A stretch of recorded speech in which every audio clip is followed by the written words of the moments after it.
नमस्कार, राष्ट्रपोस्ट से मैं पवन केसवानी। आने वाली 16 मार्च को देश को 37 नए राज्यसभा के सांसद मिलेंगे। 16 मार्च को अलग अलग 10 राज्यों में राज्यसभा के चुनाव होंगे, जिसमें छत्तीसगढ़ के भी 2 नए सांसद सदन के उच्च सदन में बैठेंगे। छत्तीसगढ़ की दोनों ही राज्यसभा की सीटें फिलहाल कांग्रेस के पास है।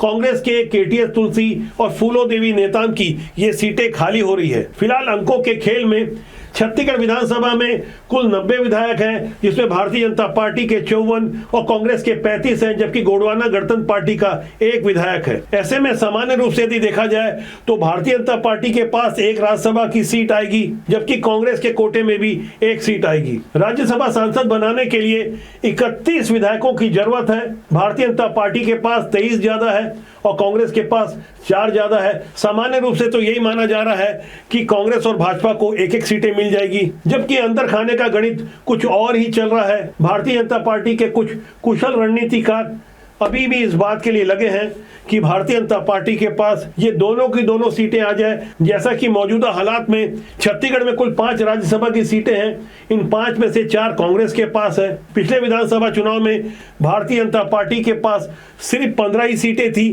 फिलहाल यदि हम अंकों के इस खेल को समझें तो ये गणित इतना भी आसान नहीं है, लेकिन राजनीति में कुछ भी असंभव नहीं है। यहाँ गौर करने वाली बात यह है कि मतदान के लिए पार्टियों की ओर से वैसा विहिप जारी नहीं किया जाता जैसा कि आमतौर पर होता है। पार्टी के एजेंट को जरूर अपनी हार्ड कॉपी दिखानी पड़ती है कि फलाने विधायक ने प्राथमिकता के आधार पर पहले और दूसरे नंबर पर किसे प्राथमिकता दी है। अब बात यदि फार्मूले की जाए, छत्तीसगढ़ विधानसभा में कुल 90 विधायक हैं और राज्यसभा सांसद निर्वाचित करने के लिए जो फार्मूला अपनाया जाता है उसके हिसाब से कुल 90 की संख्या को जितने सांसद निर्वाचित होने हैं यानी 2, इस 2 में से 1 जोड़कर 3 हो जाता है। 90 में से 3 को यदि भाग दिया जाए तो इस संख्या 30 की आती है। अब इस 30 में भी 1 जोड़ दिया जाता है। इस हिसाब से 31 विधायकों का नंबर गेम जिसके पास होगा राज्यसभा का सांसद उसी का बनेगा। लेकिन इस सामान्य से गणित के आगे भी कुछ आगे का गणित चल रहा है, उसे हम आगे समझेंगे। फिलहाल ये समझना होगा कि आखिर कौन है रेस में जो कांग्रेस का ये खेल खराब कर सकता है। इसके लिए सबसे पहले ध्यान देना होगा टी.एस. सिंहदेव बाबा, जो सरगुजा इलाके से प्रतिनिधित्व करते हैं। सरगुजा संभाग में एक भी कांग्रेस का विधायक नहीं है, जबकि इससे पहले 2018 के चुनाव में एक भी वहां भाजपा का विधायक नहीं था।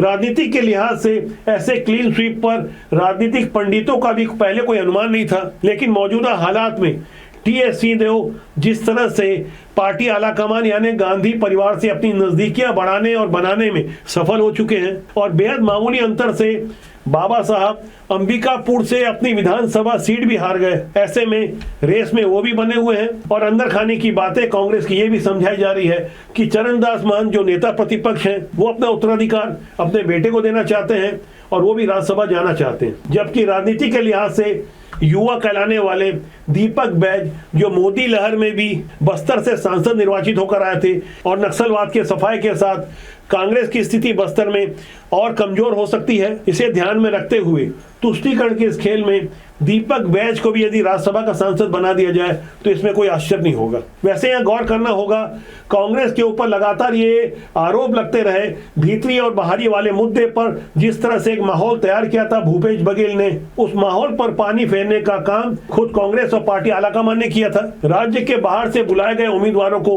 राज्यसभा सांसद बनाया था। गिफ्ट में सांसद की सीट देने का ये प्रचलन कांग्रेस में वैसे तो नया नहीं है, इसलिए अभिषेक मनु सिंघवी का भी नाम चल रहा है। वैसे नाम चलने और चलाने की कवायद चलती रहती है, राजनीति में कुछ भी संभव है। अब यदि बात भाजपा की जाए तो 2 पांडे का नाम चल रहा है। पहले तो सरोज पांडे का नाम चलवाया गया। भारतीय जनता पार्टी ने बेहद विषम हालातों में अप्रत्याशित रूप से 2018 में सरोज पांडे को राज्यसभा तब भेजा था जब विधानसभा चुनाव होने वाले थे, जबकि सरोज पांडे 2014 में मोदी लहर में लोकसभा चुनाव हार चुकी थी। लेकिन जातिगत समीकरण और स्थानीय माहौल का बिना परवाह किए भाजपा के शीर्ष नेतृत्व ने जो जुआ खेला, जो चौंकाने की कोशिश की, तो ये चौंकाने वाला फार्मूला काम नहीं आया।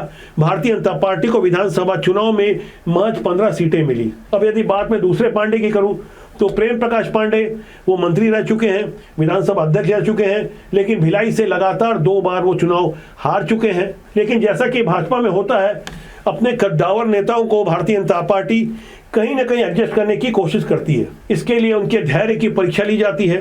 प्रेम प्रकाश पांडे कुशल रणनीतिकार माने जाते हैं। बृजमोहन अग्रवाल और अजय चंद्राकर जैसे कद्दावर नेताओं के करीबी गुट के माने जाते हैं।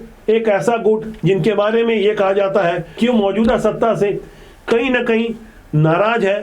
तभी तो बृजमोहन अग्रवाल सरकार के मुखिया को चिट्ठी लिखने के बाद तुरंत मीडिया तक पहुंचा देते हैं। लगातार ऐसा लेटर बम फोड़ा जाता है जिससे कहीं ना कहीं सत्ता असहज हो जाती है। ऐसे में यदि प्रेम प्रकाश पांडे के लिए एक माहौल तैयार किया जाए और प्रेम प्रकाश पांडे को राज्यसभा के लिए उम्मीदवार घोषित कर दिया जाए, इस पर भी पार्टी की कोर कमेटी में मंथन चिंतन जरूर होगा। ऐसे ही जूदेव परिवार का भी नाम सामने आ रहा है। प्रबल प्रताप जूदेव या किसी अन्य जूदेव परिवार के प्रमुख व्यक्ति को राज्यसभा में भेजा जाए तो इसके लिए खासकर मुख्यमंत्री विष्णुदेव साय की खास सहमति होगी, क्योंकि मुख्यमंत्री का जूदेव परिवार से कैसा संबंध है यह हर किसी को मालूम है। जब उनके नाम की घोषणा मुख्यमंत्री के लिए हुई थी तब उन्होंने जसपुर में जूदेव पैलेस जाकर जिस तरह से माल्यार्पण किया था, अपनी श्रद्धा उन्होंने साफ तौर पर प्रकट की थी। भारतीय जनता पार्टी पहले भी जूदेव परिवार से राज्यसभा के सांसद निर्वाचित करवाती रही है, इसलिए इस बार भी जूदेव परिवार के किसी एक प्रमुख व्यक्ति को राज्यसभा में छत्तीसगढ़ से भेजा जाए तो इसमें भी कोई आश्चर्य नहीं होगा। वैसे राजनीति में कुछ भी संभव है। कब किसका नाम चलने लगे और कब किसका नाम चलवाया जाए ये कुछ भी संभव है। अब ऐसे में समझना होगा भारतीय जनता पार्टी के पास राज्यसभा के लिए जो 23 अतिरिक्त वोट हैं और गोंडवाना गणतंत्र पार्टी का भी 1 वोट यदि सत्ताधारी दल अपने पास मिला ले और कांग्रेस के कुछ असंतुष्टों का विशेष ख्याल रखा जाए तो यह बाजी पूरी तरह पलट सकती है। ऐसी बाजी पलटने के लिए भी मंथन चिंतन अंदर खाने चुपचाप चल रहा है। ये बातें खासकर भूपेश बघेल अच्छी तरह से जानते हैं, जिसकी शिकायत उन्होंने पार्टी आलाकमान से भी की है और अंदर खाने उनकी कोशिश जारी है कुछ ऐसा वैसा मत हो जाए, नहीं तो 16 मार्च को जो बम फूटेगा उसका ठीकरा भी भूपेश बघेल पर ही फोड़ा जाएगा। जैसा कि विधानसभा चुनाव में वो खुद नेतृत्व कर रहे थे, उनके नेतृत्व में ही कांग्रेस की 71 से सीधे 35 सीटें आ गई, यानी आधे से भी कम। अब भाजपा की ओर से ये गेम बदलने की कोशिश कैसे हो रही है, इसे कुछ नंबर गेम के हिसाब से समझना होगा। फिलहाल छत्तीसगढ़ में राज्यसभा में सांसद बनवाने के लिए आवश्यक 31 वोट दोनों ही दलों के पास हैं, लेकिन भारतीय जनता पार्टी को दोनों ही सीटें हासिल करने के लिए 62 विधायकों की जरूरत होगी, जबकि भारतीय जनता पार्टी के पास इस वक्त 54 ही विधायक हैं। ऐसे में 8 विधायकों का अंतर है। इसे साधने के लिए भारतीय जनता पार्टी ने कांग्रेस के कुछ असंतुष्ट समझे जाने वाले विधायकों से संपर्क किया है। कोशिश इस बात की है कि कैसे भी क्रॉस वोटिंग हो जाए